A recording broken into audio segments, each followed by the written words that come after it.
এই যে গত কিছুদিন আগে গেল বাঙালির হাজার বছরের ঐতিহ্য নাকি পয়লা বৈশাখ, দেখলেন না আপনারা?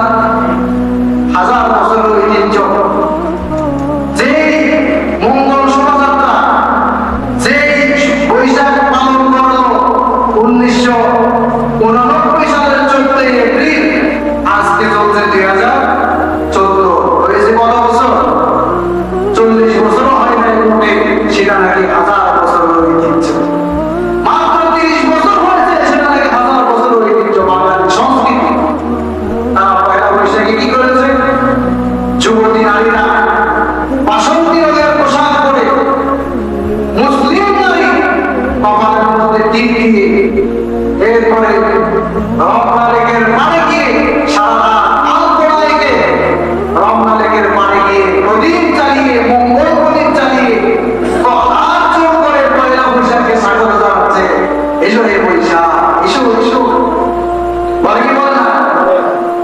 পয়লা বৈশাখ বলে মায়েরা বাবাজিরা অপেক্ষা করো, আমি আসছি, আমিও আসছি, কাল বৈশাখ হয়ে আসছি, আমি আসবো, সাইকেল করে আসবো, এমন ভাবে আসবো 144 কোটি এসে পুরো বাংলাদেশের ঘর বাড়ি থেকে দিব, ঠিক কিনা?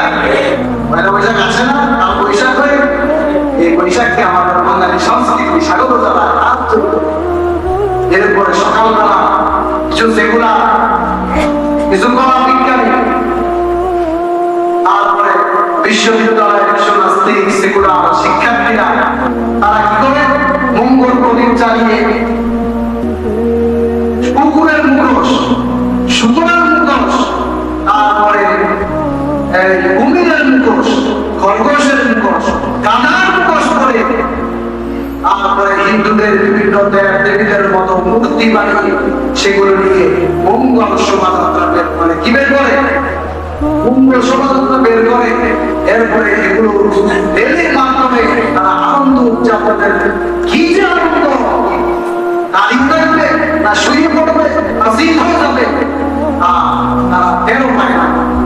মুসলমান নারীদের জন্য, মুসলমানের জন্য এই সমস্ত এগুলো করা হারাম, হারাম।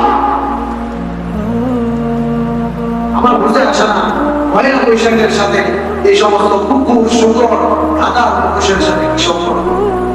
আপনি কি এটা প্রমাণ করতে চান যে এগুলো পরে নতুন বছর আপনার সাথে গাধার মতো, কুকুরের মতো ব্যবহার করবে? কথা বলুন না কেন? নতুন বছর কি গাধার মতো ব্যবহার করবে আপনার সাথে? আপনি এগুলো পরে কি বোঝাতে চাচ্ছেন? এগুলো নাকি বাঙালি সমাজের ঐতিহ্য, বাঙালি সংস্কৃতির ঐতিহ্য। এগুলো বাঙালি সংস্কৃতির ঐতিহ্য নয়, এগুলো ভারতের হিন্দুদের ঐতিহ্য, ঠিক কিনা? তারা চেষ্টা চালাচ্ছে বাংলাদেশের মুসলমানদের মধ্যে হিন্দু সংস্কৃতিকে ঢুকিয়ে দেওয়ার জন্য, ঠিক কিনা? তোমরা একদিন দুই দিন নয়, হাজার বছর যদি চেষ্টা করো, কিয়ামত পর্যন্ত যদি চেষ্টা করো, বাংলাদেশের মুসলমানদের মধ্যে ভারতের হিন্দুদের সংস্কৃতি ঢুকানো যাবে না, ঠিক কিনা? আমরা মুসলমানেরা আমাদের সংস্কৃতি হচ্ছে ইমান ভিত্তিক সংস্কৃতি। আমাদের সংস্কৃতি হবে মুসলিমদের ইমান ভিত্তিক সংস্কৃতি। তারা এই ভারতের হিন্দুদের সংস্কৃতিকে মুসলমানদের মধ্যে চালিয়ে দেওয়ার জন্য চেষ্টা চালাচ্ছে।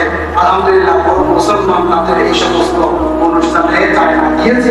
পয়লা বৈশাখে তারা টিভি, মিডিয়া সব যন্ত্র ব্যবহার করেও একজন মানুষ বের করতে পেরেছে ঘর থেকে? কোন মুসলমান বের করতে পেরেছে? আমরা মুসলমানরা আল্লাহ বিরু, খোদা বিরু, ঠিক কিনা? আমরা মুসলমানেরা মঙ্গল প্রদীপ জ্বালিয়ে সকাল শুরু করি না, বছর শুরু করি না। আমরা মুসলমানেরা আযানের মাধ্যমে আমার আল্লাহকে সেজদা করার মাধ্যমে দিন শুরু করি, ঠিক কিনা? আমরা মঙ্গল প্রদীপ জ্বালিয়ে কারো কাছ থেকে আমরা মঙ্গল কামনা করি না।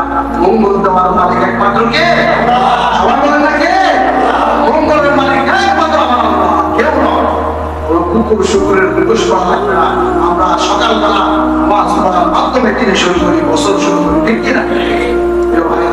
এই সমস্ত সংস্কৃতির নামে অপসংস্কৃতি, নির্লজ্জতা, এগুলো খুব সুপরিকল্পিতভাবে আমাদের সমাজের মধ্যে, নারীদের মধ্যে, যুবকদের মধ্যে ছড়িয়ে দেওয়া হচ্ছে।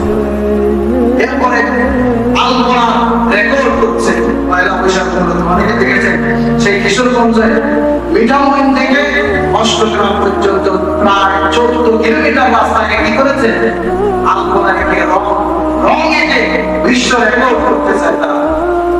শিক্ষা এবং সমন্বয় বিশ্ব রেকর্ড, শিক্ষায় বাংলাদেশ একেবারে সবার পিছনে উঠে থাকে। 147তম ঢাকা বিশ্ববিদ্যালয় আমাদের শ্রেষ্ঠ বিদ্যাপীঠ, বিশ্বে 1000 বিশ্ববিদ্যালয়ের কাতারেও নাই। এরপরে স্বাস্থ্য সেবায় বাংলাদেশ সবার পিছনে। ঢাকা শহর বিশ্বের সবচেয়ে অযোগ্য শহর হিসেবে ঘোষিত হয়েছে। ঢাকা শহর, চট্টগ্রাম শহর সবচেয়ে অনিরাপদ শহর হিসেবে ঘোষণা হচ্ছে। সেগুলো নিয়ে মাথা ব্যথা নাই।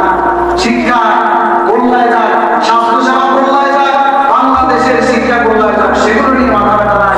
শুধুমাত্র আল্পনায় বিশ্ব রেকর্ড করতে চায়। সুতরাং প্রিয় ভাইরা, এগুলো সংস্কৃতি নয়, এগুলো সংস্কৃতির নামে অপসংস্কৃতি। এই সমস্ত বিশ্ব